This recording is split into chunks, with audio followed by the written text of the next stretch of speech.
Bapak Ibu, para saudara sekalian yang terkasih, selamat sore. Hari ini gereja mengajak kita untuk merayakan pesta pembaptisan Tuhan yang kita rayakan sebagai penutup rangkaian perayaan Natal kita. Pembaptisan Tuhan menandai saat di mana Tuhan dibaptis dan kemudian melaksanakan karya perutusannya membawa keselamatan bagi seluruh dunia. Pembaptisan Tuhan mengingatkan juga akan pembaptisan kita yang menjadikan kita sebagai anak-anak Allah yang juga menjadi utusannya untuk mewartakan kebaikan Allah di tengah dunia ini. Marilah kita berdoa. Ya Allah, Putra Tunggal-Mu telah tampak sebagai manusia yang rapuh. Kami mengenal Dia sebagai manusia yang secara kelihatan adalah sesama kami. Semoga kami diperbaharui dari dalam agar kami layak menjadi semakin serupa dengan Dia yang bersama dengan Dikau dalam persatuan dengan Roh Kudus, hidup dan berkuasa Allah sepanjang segala masa. Engkaulah anak yang kukasihi, kepadamu-lah aku berkenan. Inilah kata-kata yang terdengar ketika Yesus dibaptis, ketika Yesus telah dibaptis. Kata-kata yang diyakini adalah pernyataan Allah tentang Yesus putranya. Para saudara sekalian yang terkasih, di sana kita bisa merenungkan banyak hal dari kalimat yang satu itu. Engkaulah anak yang kukasihi. Inilah pernyataan yang sangat jelas tentang posisi Yesus di hadapan Allah. Dia adalah anak Allah yang dikasihi. Kasih Bapa kepada anaknya tentu adalah kasih yang sangat luar biasa. Kendati demikian, Allah berkenan mengutus anak yang dikasihinya ini untuk datang ke dunia menjadi manusia, ada di tengah-tengah kita, bersama-sama dengan kita manusia. Ini artinya juga bahwa kasih Allah sungguh luar biasa, sampai anak yang sangat dikasihinya pun direlakan untuk datang tinggal di tengah-tengah manusia. Anaknya yang maha kudus, yang maha suci ini direlakan untuk menjadi bagian dari manusia, padahal manusia kita ini penuh dengan kedosaan. Ini menunjukkan kasih Allah yang begitu luar biasa kepada kita. Dan saudara sekalian, tadi dalam bacaan yang kedua, di sana diingatkan kepada kita sekalian.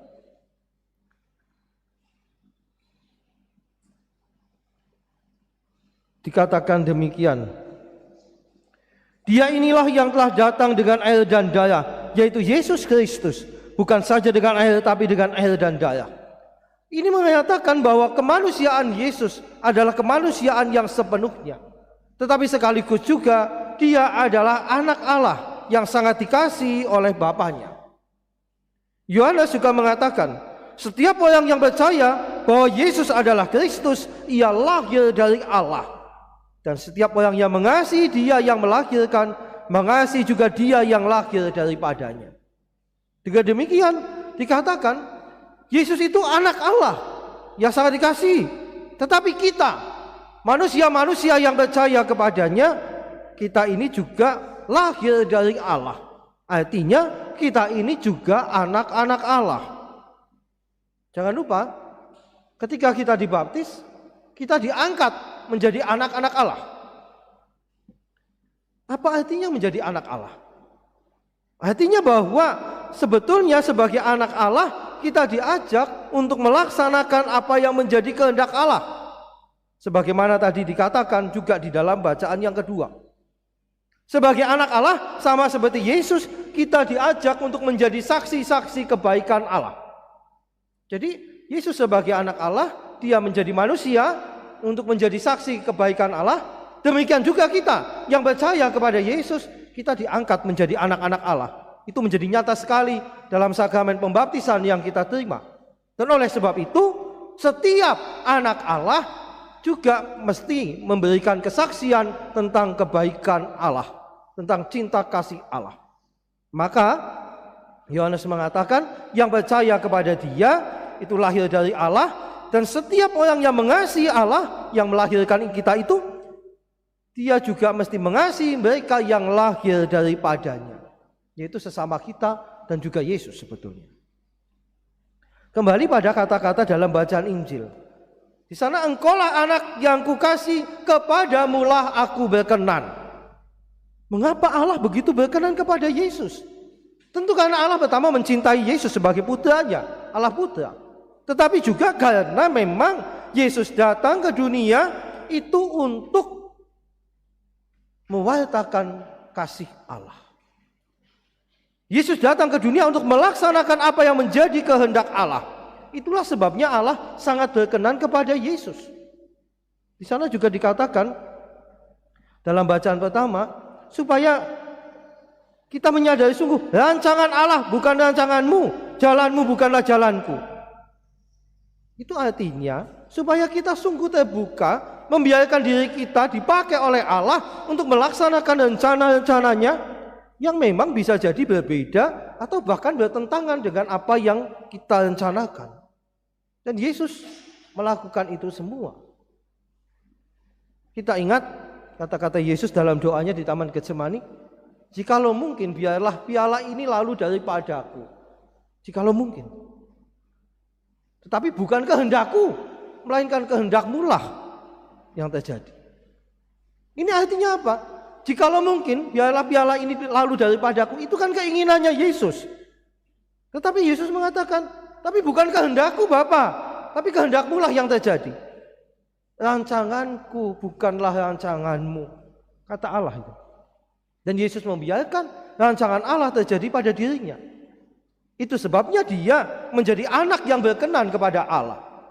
Demikian pula kita, kalau kita mau menjadi anak yang dikasihi oleh Allah, dan memang sudah dikasihi, marilah kita juga menjadi anak yang berkenan kepada Dia, yaitu anak yang membiarkan hidup kita dibimbing, ditentukan oleh Allah. Orang Jawa mengatakan aja gugu karepe dhewek. Artinya kita terbuka untuk dibimbing oleh Allah. Bapak Ibu dan para saudara sekalian yang terkasih, menjadi anak yang dikasihi, yang berkenan kepada Allah, mestinya juga terjadi pada diri kita. Jadi saya katakan bagaimana kita hidup kita berkenan kepada Allah. Kalau ya kita tidak bisa mengatakan, ya ini hidupku, saya tidak mau peduli, tidak bisa. Karena ketika kita dibaptis, kita sudah menjadi anak Allah. Ketika kita percaya lalu dibaptis, kita sudah jadi anak Allah. Nah, apakah status sebagai anak Allah ini juga kita jaga? Apakah keberadaan kita sebagai anak yang dikasihi Allah juga kita perjuangkan? Atau ya yang penting saya jadi anak Allah, terserah apakah saya jadi anak yang dikasihi atau tidak. Masalahnya adalah Allah itu pasti mencintai kita. Lalu bagaimana kita ini menjadi anak berlaku sebagai anak yang dikasihi? Bapak Ibu, para saudara sekalian yang terkasih, adalah hal yang biasa bahwa di dalam sebuah keluarga itu kadangkala ada dalam tanda kutip semacam persaingan antara anak gitu ya. Yang kadangkala tanpa sengaja juga dipupuk oleh orang tuanya. Tuh loh, lihat adikmu itu. Dulu kan semboyannya sing gede ngalah gitu kan. Nah orang apa-apa sing gede ngalah. Saya dulu pernah protes, aku anak paling gede njo sing ngalah, kalau aku siapa? Persoalannya lalu di situ. Ngalah weh. Tetapi ini cara mendidik orang tua. Tapi tanpa sadar seringkali itu juga lalu menimbulkan tadi persaingan. Dia menjadi anak yang kita pandang lebih dikasihi, atau kita merasa menjadi anak yang lebih dikasihi daripada yang lain, lalu bisa bertindak seenaknya. Nah, ini yang jadi persoalan sebetulnya. Nek rumangsa dadi anak kesayangan, kepriwe carane ya bertindak sebagai anak yang disayangi. Jangan aji mumpung. Wah, mumpung aku disayangi. Dulu anak-anak kecil paling tidak saya itu ya, kalau sakit itu rada seneng, sedih tapi seneng. Sedihnya karena sakit, senengnya apa? Nek lagi sakit minta apa-apa biasanya dikabulkan. Jaluk apa-apa itu, tapi begitu sakit jaluk goletna. Itu mumpung lagi jadi anak kesayangan karena lagi sakit diperhatikan. Ini kan bukan tipe anak yang dikasih yang kayak gini nih. Sing aji mumpung gue mau. Bagaimana sebagai anak yang dikasih Allah, kita juga menyenangkan hati Allah. Melakukan segala sesuatu yang memang berkenan kepada Allah, bukan melakukan sesuatu yang justru menyakiti hati Allah. Setia, membangun kesetiaan kepada Allah. Membangun kesetiaan kepada Allah itu menyenangkan hati Allah, berkenan pada Allah. Tapi kesetiaan itu kan tadi dikatakan, kalau kita mencintai Dia yang melahirkan, kita mesti juga mencintai mereka yang dilahirkan oleh Dia, sesama kita misalkan. Bagaimana kita membangun kesetiaan kepada Allah dengan setia kepada sesama kita? Lewat jalan panggilan hidup kita masing-masing. Yang menjadi imam, biarawan, biarawati, setialah kepada panggilan kebiayaan hidup religiusnya. Bapak ibu yang menikah, bagaimana setia dalam hidup perkawinannya. Anak-anak setia sebagai anak-anak bagi orang tuanya, yang disyukuri punya orang tua. Nah, ini kan juga sikap anak yang dikasih itu mestinya begitu. Berkenan kepada Allah. Bagaimana? Apakah hidupku menjadi berkenan kepada Allah? Apakah hidupku melakukan apa yang menjadi kehendak Allah, atau tadi gugu karepe dewek? Maka peristiwa pembaptisan Yesus yang membuat Allah membuat pernyataan, engkaulah anak yang kukasihi, kepadamulah aku berkenan. Ini juga menjadi pengingat bagi kita. Kita semua sudah dibaptis juga.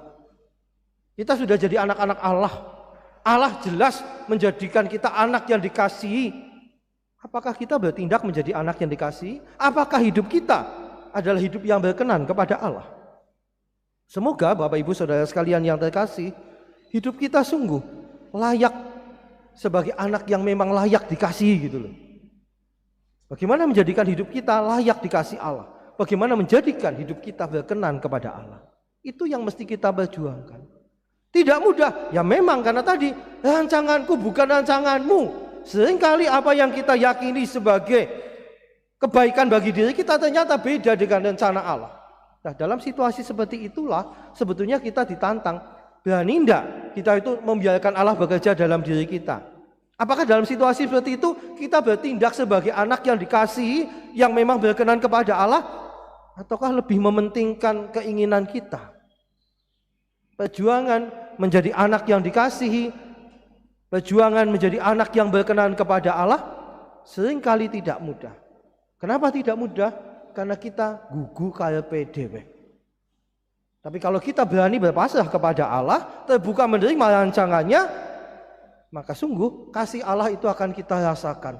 Walaupun dalam situasi yang sulit, walaupun dalam situasi yang seringkali tidak mudah kita jalani.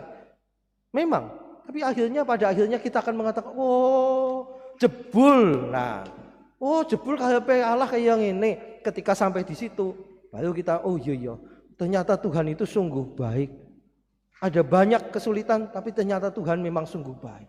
Semoga dalam perjuangan kita yang seringkali tidak mudah menjadi anak yang dikasih, anak yang berkenan kepada Allah, kita sampai pada satu titik tadi. Oh iya, ternyata Allah memang sungguh baik bagi aku.